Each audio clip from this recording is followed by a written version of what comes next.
வணக்கம் நண்பர்களே, இது நங்கூரம் நான் முருகேசன். இந்த காணொளியை பார்க்கும் நண்பர்கள் தயவுசெய்து லைக் பண்ணுங்கள், ஷேர் பண்ணுங்கள், கமெண்ட் பண்ணுங்கள், சப்ஸ்கிரைப் செய்து உங்களுடைய மேலான ஆதரவை கொடுங்கள். நன்றி, வணக்கம். மதுரை ஆதீனம். மதுரை ஆதீனம் ஒரு கொலை மிரட்டல் விடுக்கிறாங்க, என்னை கொலை செய்ய பார்க்குறாங்க அப்படிங்கிற மாதிரி சொல்லியிருக்காரு. இது நிறைய பேர் பேசிட்டாங்க.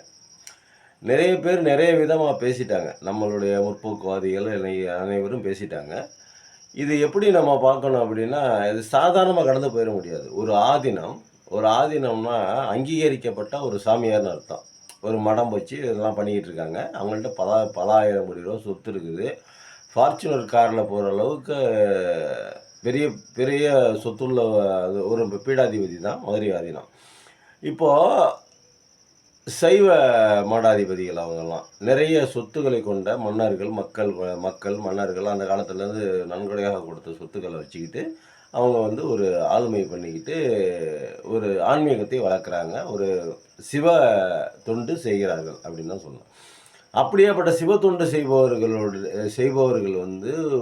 ஒரு உயர்ந்த இடத்துல இருப்பவங்க எனக்கு கொலை மிரட்டல் வருது, என்னை கொல்ல பார்க்குறாங்க, தாடி வச்சவங்க, குல்லா போட்டவங்க அப்படின்னு ஐடென்டிஃபிகேஷன்லாம் பண்ணுறாரு. இது எந்த அளவுக்கு இது சாதாரணமாக கடந்து போயிட முடியாது. இது எந்த அளவுக்கு உண்மை, எந்த அளவுக்கு பொய் அப்படிங்கிறத தமிழ்நாடு காவல்துறை ஆராய்ஞ்சு சம்பந்தப்பட்டவர்களை கைது செய்து அந்த அந்த மாதிரி ஏதாவது இந்த ஆதீனத்திற்கு ஏதாவது இடர்பாடுகள் இல்லை உண்மையிலேயே ஒரு பயமுறுத்தல் இருந்துச்சுன்னா, அச்சுறுத்தல் இருந்துச்சுன்னா அவர்கள் மீது சட்டப்படி நடவடிக்கை எடுக்கணும் அப்படிங்கிறதுல மாற்று கருத்து இல்லை. அதே இதை இவர் பொய்யாக ஒன்று சொல்லியிருந்தார், பொய்யாக ஒரு வேலையை செய்திருந்தார் அப்படின்னாக்க இவர் ஏன் அந்த பொய் சொல்கிற அளவுக்கு போனார்? ஒரு வேலை மிரட்டப்படுகிறார்களா? இல்லை இப்படி சொல்லலைன்னா நாங்கள் உங்களை வேறு ஏதாவது செஞ்சுருவோம், உங்களுக்கு உங்களுடைய சொத்தை அபகரிச்சிருவோம், உங்களுக்கு உயிருக்கு ஆபத்து அப்படிங்கன்னு ஏதாவது அந்த மாதிரி ஏதாவது நிர்பந்திக்கப்படுறாரா?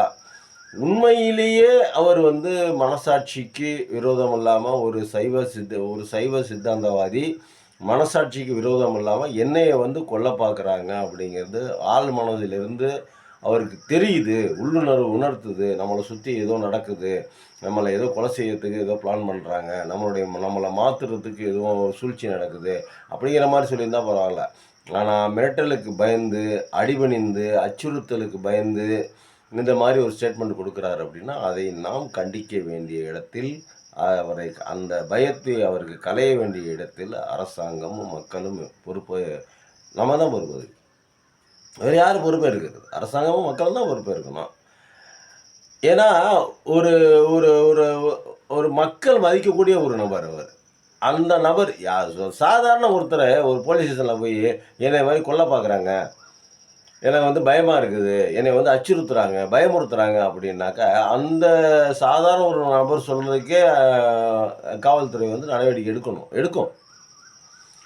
அப்படிங்கிற பட்சத்தில் ஒரு பல பேர் வணங்கக்கூடிய ஒரு இடத்துல இருக்கக்கூடிய ஒரு பீடாதிபதி, சைவ சித்தாந்தவாதி ஒரு பீடாதிபதி சொல்கிறாருனாக்கா அது எப்படி நடந்து போயிட முடியும்? ஒருவேளை அவர் உண்மையை சொல்கிறாரா, இல்லை பொய் சொல்கிறாரா? ஒருவேளை அவர் பொய் சொல்லுகிறவராக இருந்தால் ஏன் அந்த மாதிரி சொல்ல வேண்டிய நிர்பந்தத்துக்கு ஆளாயிட்டார்? இப்போ அவர் சொல்கிறதா ஓப்பனாக சொல்லிட்டு போயிடலாம். நாங்கள் பாருங்க, நான் முஸ்லீம்களுக்கு எதிரான ஆள் சார், நான் ஒரு சைவ சித்தாந்தி, நான் இந்துத்துவத்துக்கு ஆதரவாக இருக்கிறேன், அதனால் எங்களுக்கு முஸ்லீமை பிடிக்காது, முஸ்லீம் எங்களுக்கு எதிரி, அந்த மாதிரி நேராக ஓப்பனாக சொல்லிட்டு போயிடலாம். அதை விட்டுவிட்டு என்னை கொலை பண்ண பார்க்குறாங்க, குல்லா வச்சுக்கிட்டு வந்தாங்க, தாடி வச்சுக்கிட்டு வந்தாங்க அப்படின்னா, நம்பர் பிளேட் இல்லை வண்டிக்கு அப்படின்னா, இதெல்லாம் சிசிடிவி கேமரா இருக்குது, அதெல்லாம் போலீஸ் ஆராய்ஞ்சி எல்லாத்தையும் பார்த்துக்கிட்டு இருக்குது. இப்படிங்கிற பட்சத்தில் இவர் இந்த மாதிரி ஒரு ஸ்டேட்மெண்ட்டை சொல்கிறதுங்கிறது எந்த அளவுக்கு ஒரு மக்களை கொதிப்படைய செய்யும்? இதனுடைய பின்விளைவு என்ன?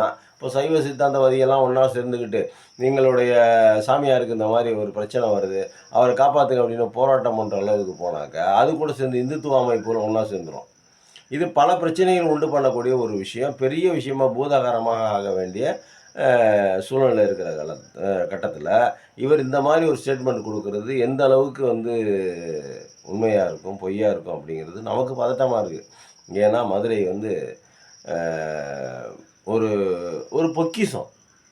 இந்தியாவுக்கு மட்டும் இல்லை, தமிழ்நாட்டுக்கு மட்டும் இல்லை, இந்தியாவுக்கு மட்டும் இல்லை, உலகத்துக்கே மதுரை வந்து ஒரு பொக்கிஷம்.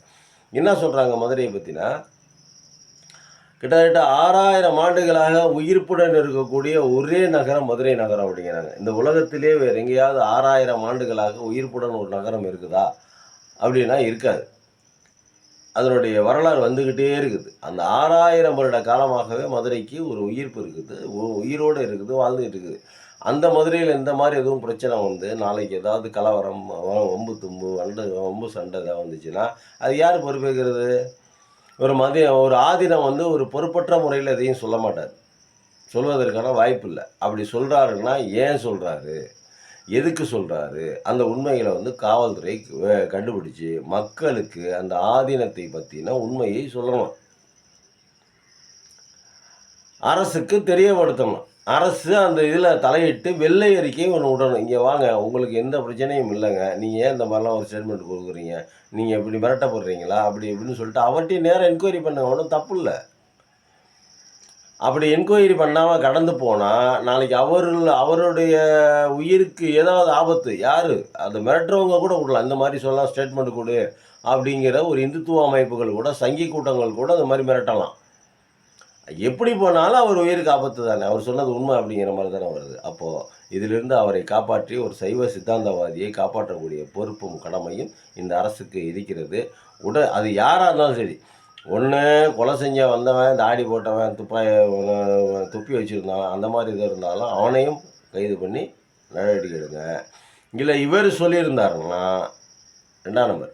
இவரு என்ன சொல்லியிருந்தாலும், இவரு வந்து தவறா எதுவும் சொல்லியிருந்தார் அப்படின்னா, பொய்யான ஸ்டேட்மெண்ட் குடுத்திருந்தாருன்னா, இவரையும் கைது பண்ணி நடவடிக்கை எடுங்கள். சட்டத்திற்கு முன் அனைவரும் சமம். சட்டம் தன் கடமையை செய்யட்டும். நன்றி, வணக்கம்.